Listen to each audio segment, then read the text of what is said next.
ನಮಸ್ಕಾರ, ನೀವು ನೋಡ್ತಾ ಇದ್ದೀರಾ ಶ್ರೀ ಮಾರಿಕಾಂಬಾ ಡಿಜಿಟಲ್ ಟಿವಿ. ನಾನು ಸೃಷ್ಟಿ ನಾಯ್ಕ್. ಉತ್ತರ ಕನ್ನಡ ಜಿಲ್ಲೆಯ ದಾಂಡೇಲಿಯಲ್ಲಿ ಬೆಚ್ಚಿ ಬೀಳಿಸುವ ಘಟನೆ ನಡೆದಿದೆ. ಮನೆಯ ಮೇಲ್ಛಾವಣಿಗೆ ಬೃಹತ್ ಮರದ ಕೊಂಬೆ ಬಿದ್ದ ಪರಿಣಾಮ ಮನೆಯಲ್ಲಿ ಮಲಗಿದ್ದ ಮಹಿಳೆಯರೊಬ್ಬರು ಗಾಯಗೊಂಡಿದ್ದಾರೆ. ಘಟನೆಗೆ ಅರಣ್ಯ ಇಲಾಖೆಯ ನಿರ್ಲಕ್ಷ್ಯವೇ ಕಾರಣ ಎಂದು ಕುಟುಂಬಸ್ಥರು ಆರೋಪಿಸಿದ್ದು, ಅಪಾಯಕಾರಿ ಮರಗಳನ್ನು ತಕ್ಷಣ ತೆರವುಗೊಳಿಸುವಂತೆ ಆಗ್ರಹಿಸಿದ್ದಾರೆ. ಉತ್ತರ ಕನ್ನಡ ಜಿಲ್ಲೆಯ ದಾಂಡೇಲಿ ನಗರದಲ್ಲಿ ಬೆಳಗ್ಗೆ ಸುಮಾರು 7 ಗಂಟೆ ವೇಳೆಗೆ ಮನೆಯ ಮೇಲ್ಛಾವಣಿಗೆ ಬೃಹತ್ ಮರದ ಕೊಂಬೆ ಬಿದ್ದು ಆತಂಕದ ವಾತಾವರಣ ನಿರ್ಮಾಣವಾಯಿತು. ಕೊಂಬೆ ಮನೆಯ ಶೀಟನ್ನು ಒಡೆದು ಒಳಗೆ ಬಿದ್ದ ಪರಿಣಾಮ ಮನೆಯಲ್ಲಿ ಮಲಗಿದ್ದ ಬಿಬಿ ಜಹಾರ್ ಅವರ ತಲೆಗೆ ಗಾಯಗಳಾಗಿದ್ದು, ಅವರನ್ನು ತಕ್ಷಣ ಆಸ್ಪತ್ರೆಗೆ ದಾಖಲಿಸಿ ಚಿಕಿತ್ಸೆ ನೀಡಲಾಗುತ್ತಿದೆ.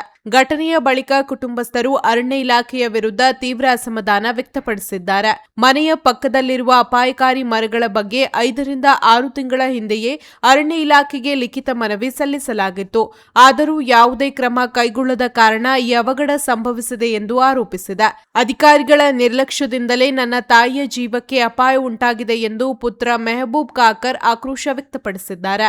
सर वो हमारा अभी सुबह सुबह जो पेड़ का एक बड़ा ब्रांच था वो गिर गया, तो हमारी माँ को थोड़ा वो सर में डैमेज हो गया है, थोड़ा स्टिच हो गया और सोए थे हम भी. सडनली एक साउंड आया और पूरा जो है एक एक्सीडेंट हो गया है और उसके लिए हम लोग आए हॉस्पिटल. ಗಿಡ ಏನು ಅವ್ರ ತಲೆ ಮೇಲೆ ಬಿದ್ದಿತ್ತು ಹೆಂಗೆ? हाँ, वो सर के ऊपर गिरा हो इधर, ये साइड पूरा ऐसा मार रख के फट गया सर. उसके लिए आए स्पेशली.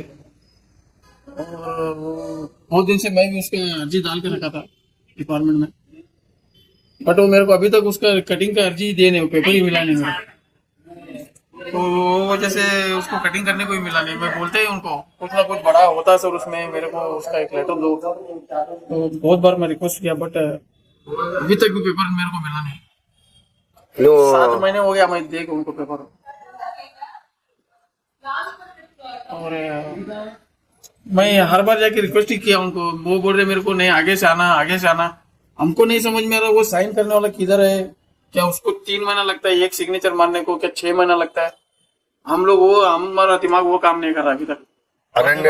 ಅರಣ್ಯ ಅಧಿಕಾರಿಗಳು ಇದ್ರ ಬಗ್ಗೆ ಕ್ರಮ ತಗೊಂಡಿಲ್ರಿ?